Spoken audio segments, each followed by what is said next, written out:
Assalamualaikum warahmatullahi wabarakatuh. Perkenalkan, nama saya Muhammad Ramadan Kamal dengan NPM 21570510001. Kali ini dari kelas D, kali ini saya akan membahas tentang finite state automata atau yang disingkat dengan VSA. Dari pengertiannya, FSA atau finite state automata atau juga bisa dipanggil finite state machine adalah mesin abstrak yang memiliki 5 elemen atau couple. Kelima elemen tersebut meliputi input, output, himpunan state, relasi state, dan juga relasi output.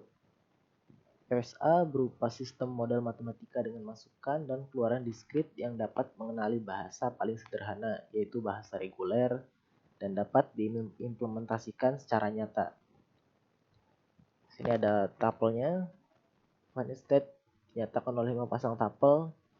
Yang pertama ada simbol key menyatakan himpunan state, ada simbol sigma menyatakan himpunan simbol input, kemudian ada juga yang menyatakan simbol fungsi transisi, kemudian S menyatakan simbol state awal, dan ada F yang menyatakan simbol final state atau state akhir. Di sini ada karakteristiknya.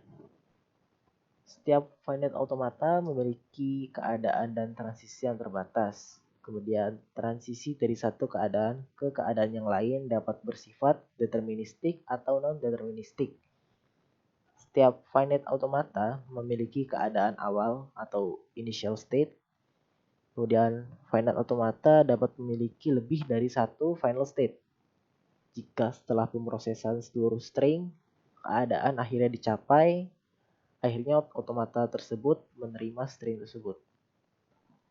Sini ada cara kerjanya. Finite state automata bekerja dengan cara mesin membaca memori masukan yang berupa tape. Tape ini yaitu satu karakter tiap saat dari kiri ke kanan menggunakan head baca yang dikendalikan oleh kotak kendali state berhingga di mana pada mesin terdapat sejumlah state berhingga. Finite automata selalu dalam kondisi yang disebut initial state atau state awal pada saat finite automata boleh membaca tape. Perubahan state terjadi pada mesin ketika sebuah karakter berikutnya dibaca.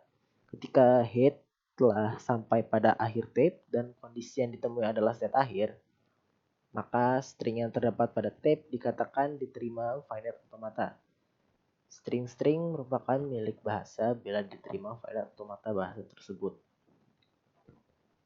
Ya, ada jenis-jenis dari FSA. Yang pertama ada deterministic finite automata.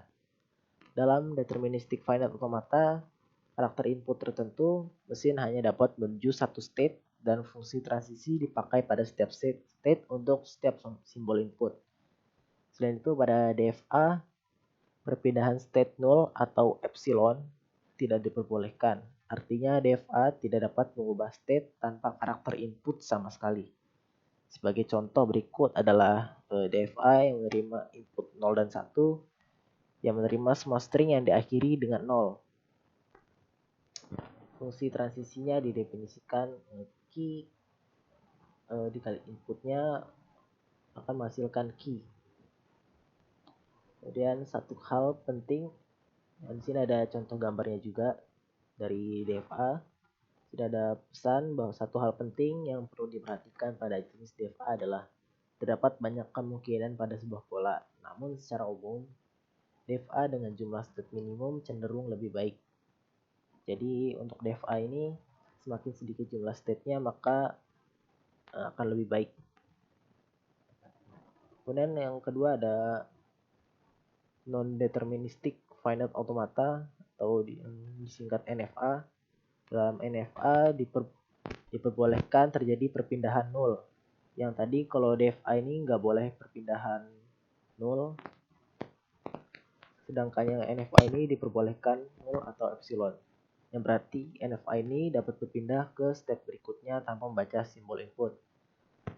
Selain itu, NFA juga dapat mengirimkan beberapa state untuk input tertentu. Fungsi transisi pada NFA dapat didefinisikan sebagai berikut. Ini fungsi transisinya menghasilkan 2 pangkat key. Berikut adalah contoh dari NFA-nya. Nah, ini yang di bawah. Sekian saja dari saya, kurang lebihnya mohon maaf. Assalamualaikum warahmatullahi wabarakatuh.